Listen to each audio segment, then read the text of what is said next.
आज हमारे साथ हैं मोहित रावत, जिन्होंने यूपीएससी सिविल सर्विसेज परीक्षा 2020 में 462 रैंक और यूपीपीसीएस में थर्ड रैंक हासिल की है।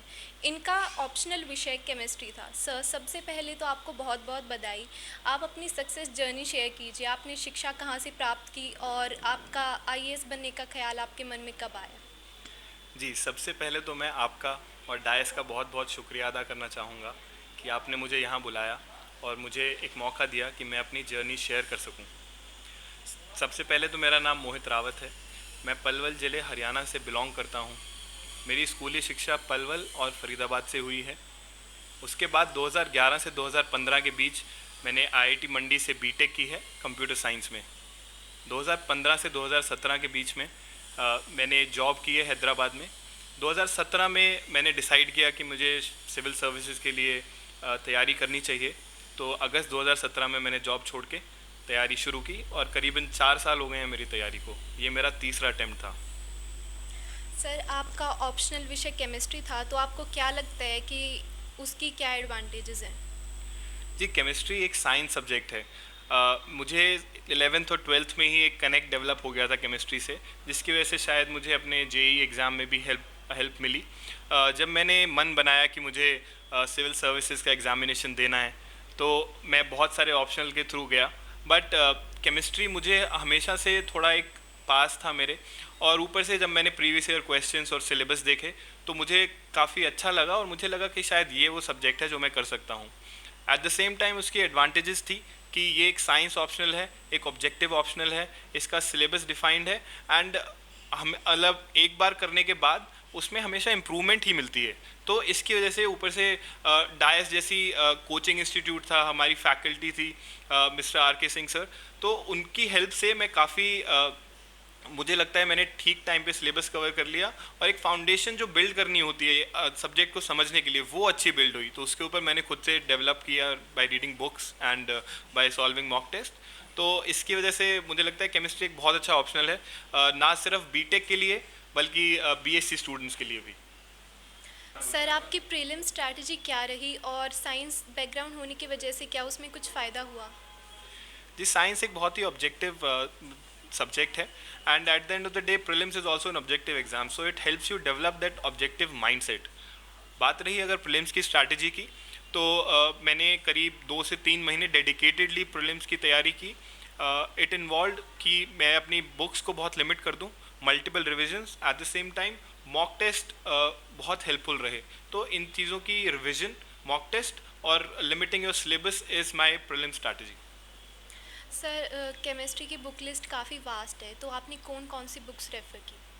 जी, बुक्स मैंने बहुत वाइड वैरायटी की बुक्स रेफ़र की हैं बिकॉज़ केमिस्ट्री थोड़ा सा वाइड सब्जेक्ट है। तो मैंने ऑनलाइन काफ़ी हेल्प की, मैंने पीडीएफ्स डाउनलोड की बिकॉज़ कुछ कुछ चैप्टर्स काफ़ी कुछ कुछ अलग बुक्स में काफ़ी अच्छे से दिए हुए हैं। तो इसकी वजह से मैंने वो वहाँ से किए। बाकी at the end of the day the guidance of mister R K Singh sir मुझे बहुत हेल्प किया। कुछ भी मैं कहीं डाउट होता था, फंस जाता था किसी भी बुक से रिलेटेड, तो मैं वहाँ पे सर की हेल्प लेता था। सर, आपकी ऑप्शनल की स्ट्रैटेजी क्या रही और जो न्यू स्टूडेंट्स हैं जो फर्स्ट टाइम प्रिपेयर कर रहे हैं, उनके लिए आप क्या एडवाइस देना चाहेंगे? ऑप्शनल की मेरी स्ट्रैटेजी रही है, मैंने करीब जो मेंस की ड्यूरेशन होती है अब करीब 3 महीने मिलते हैं, तो कम से कम नहीं तो 1 से 1.5 महीने मैंने डेडिकेटेडली तैयारी की है अपने ऑप्शनल के लिए। और ऑप्शनल एक बहुत ही इंपॉर्टेंट सब्जेक्ट बन जाता है इन टर्म्स ऑफ दो 1750 मार्क्स जो मेंस के होते हैं, उसमें there are about 500 marks optional के, और उसमें तुम्हारे जनरली जीएस में जितने परसेंटेज ऑफ मार्क्स आते हैं उससे ज़्यादा परसेंटेज ऑफ मार्क्स ऑप्शनल में आते हैं। तो ऑप्शनल की तैयारी थोड़ी सी ज़्यादा मैंने वो की थी, ज़्यादा की थी।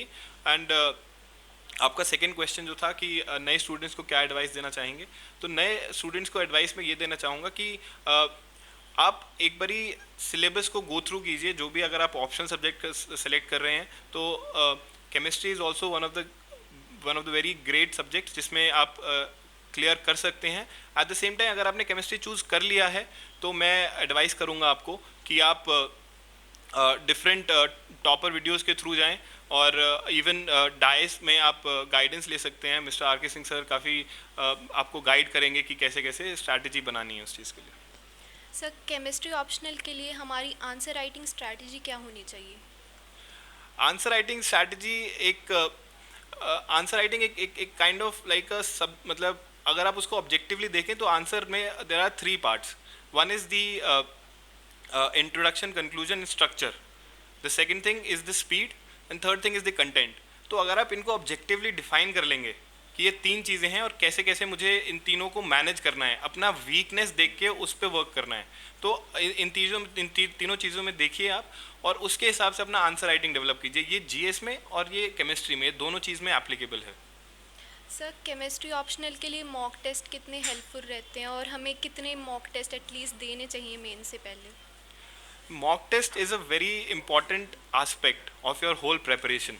तो मॉक टेस्ट ना सिर्फ प्रीलिम्स में, ना सिर्फ मेंस में, ना सिर्फ केमिस्ट्री में, हर जगह इंपॉर्टेंट होते हैं. Because at the end of the day चाहे तुम कितनी भी नॉलेज ले लो, तुम्हें पेपर में जो जाके करना है तो वो तुम्हें समझना पड़ेगा. तो अगर तुम उसको ढंग से पहले ही प्रैक्टिस कर लेते हो तो वो वहाँ जाके बिल्कुल हेल्पफुल रहता है. ऊपर से the feedback that you get is very important. You have to work on that and उसी से फिर तुम थोड़ा थोड़ा इम्प्रूव करते हो. तो mock test is a very important part और उसको एम्पल टेस्ट देने चाहिए. I think in my knowledge ये बहुत सब्जेक्टिव है, different people will recommend differently, but I think 10 test देने चाहिए, 10 जीएस के and 10 your optional mock test. Sir general studies और ऑप्शनल के बीच में हम टाइम कैसे मैनेज करें? जी, ऑप्शनल एक बहुत इंपॉर्टेंट एस्पेक्ट है पूरी प्रिपरेशन का. पहले तो यही होता था कि ऑप्शनल एसे और एथिक्स पे बहुत ज़्यादा जोर लगाते थे और जीएस को थोड़ा सा पीछे रख देते थे. But at the same time I think optional is still a very important component और इसके लिए आपको at least 40% of your preparation optional को देना ही पड़ेगा. उससे कम आप नहीं दे सकते. मैंने अपने टाइम पे अराउंड 50% दिया था. तो एनीथिंग अबव 40% पूरे 3 महीने में is a good would be a good strategy. Sir UPSC और यूपीपीसीएस में क्या डिफरेंस होता है आंसर राइटिंग स्ट्रैटेजी में या फिर प्रिपरेशन स्ट्रैटेजी में, और उन दोनों को हम मैनेज कैसे करें, स्पेशली जो फर्स्ट टाइम प्रिपेयर कर रहे हैं? जी, मैं एक एडवाइस देना चाहूँगा कि अगर आप यूपीएससी की तैयारी करने आ रहे हैं तो एटलीस्ट 2 साल कहीं मत देखिए. मतलब मैंने भी करीब 2 साल के बाद ही यूपी के लिए ट्राई किया. आप जो फाउंडेशन जो आपकी बननी चाहिए वो थोड़ी सी ख़राब हो जाएगी अगर आप मल्टीपल जगह एफर्ट्स डालेंगे. तो अगर आप यूपीएससी की तैयारी करने आ रहे हैं एटलीस्ट 2 साल इसको दीजिए बिल्कुल फोकस्ड होके.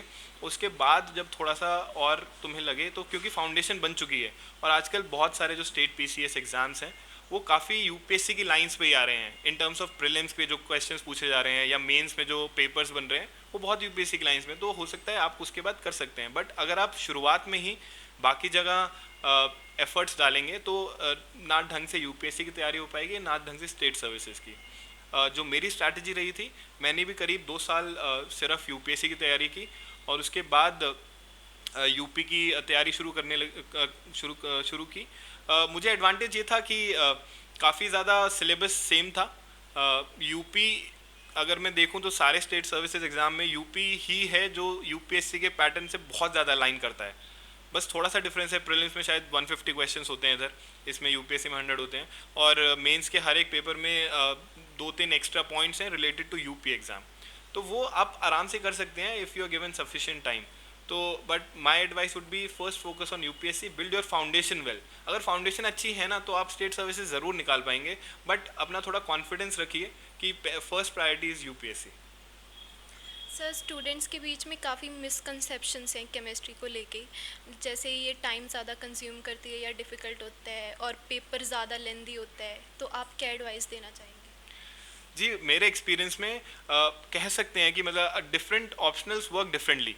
तो केमिस्ट्री का माना सिलेबस बड़ा है बट जैसा पेपर आता है, और क्योंकि अगर आपने एक बार वो ढंग से कर लिया तो उसके बाद जो पेपर आता है वो इतना डिफिकल्ट नहीं होता. और लेंदी मुझे मतलब पर्सनली मेरे एक्सपीरियंस में इतना लेंदी नहीं लगा पेपर. बट हाँ, सिलेबस कह सकते हैं. बट वो एक बार की बात है, वो एक बार का एफर्ट है और एफर्ट लगाने मतलब सब लोग ये सोच के आते हैं कि एफर्ट हमें लगाना है. तो हमें, मुझे लगता है कि इस चीज़ से नहीं डरना चाहिए कि सिलेबस बहुत बड़ा है या वो है. अब तो काफ़ी टाइम हो गया है, गाइडेंस अच्छी मिल रही है केमिस्ट्री में, ऊपर से बुक्स बहुत इजीली अवेलेबल हैं. तो chemistry as a subject is growing. तो मुझे लगता है कि ये काफ़ी अच्छा ऑप्शनल रहेगा. और हर एक सब्जेक्ट के बारे में मिसकंसेप्शंस रहते हैं, बट आई डोंट थिंक कि इसका इसका कुछ पेपर डिफिकल्ट आता है या फिर पेपर लेंथी आता है। सर स्टूडेंट्स को एक फियर रहता है फेलियर का, तो उसको कैसे ओवरकम करें? मुझे लगता है कि attitude is the answer for everything. अगर तुम्हारा एक पॉजिटिव एटीट्यूड है, तुम्हें मतलब ये एग्ज़ाम इतना लेंदी है, इतना कॉम्प्लेक्स है कि फेलियर्स आना एक लाजमी सी बात है। मेरा खुद थर्ड अटेम्प्ट था, मैंने भी फेलियर्स देखे हैं प्रीलिम्स में, मेंस में। बट अगर आपका एक माइंडसेट रेडी है ना कि मुझे फेलियर्स आएंगे, फिर भी मुझे उनको पार करके और अच्छा करना है, तो वो एक एटीट्यूड है आप में, तो आप ज़रूर अच्छा करेंगे। वो एक एटीट्यूड डेवलप करने की बात है। सर आपकी प्रिपरेशन में डायस का क्या रोल रहा? जी, डाइस मैंने एक्चुअली जब मैंने प्रेपरेशन स्टार्ट की तो उसके अराउंड 1 से 1.5 हफ्ते में मैंने डिसाइड कर लिया था कि मुझे केमिस्ट्री ज्वाइन करना है, केमिस्ट्री ही मेरा ऑप्शनल रहेगा। And I join dice. और सिलेबस उसमें काफ़ी अच्छे से और काफ़ी जल्दी कवर हो गया था। मतलब मुझे लगता है कि अराउंड 5 मंथ्स लगे थे सिलेबस कंप्लीट होने में। And in terms of assignments और in terms of mock test भी दिए थे मैंने उसके बाद आफ्टर क्लियरिंग प्रीलिम्स। तो उस उन चीज़ों में और सपोर्ट जो रहा है वो डाइस ने मुझे बहुत ज़्यादा किया है। एंड बहुत बड़ा कंपोनेंट है मेरी सक्सेस का डाइस में, जो मेंटरशिप मिली है और डाइस का जो सपोर्ट रहा है मेरे लिए। सर अभी डायस ने जीएस का भी प्रोग्राम स्टार्ट किया है with the best faculty and half fees, so आप क्या कहना चाहेंगे उसके बारे में? जी बिल्कुल।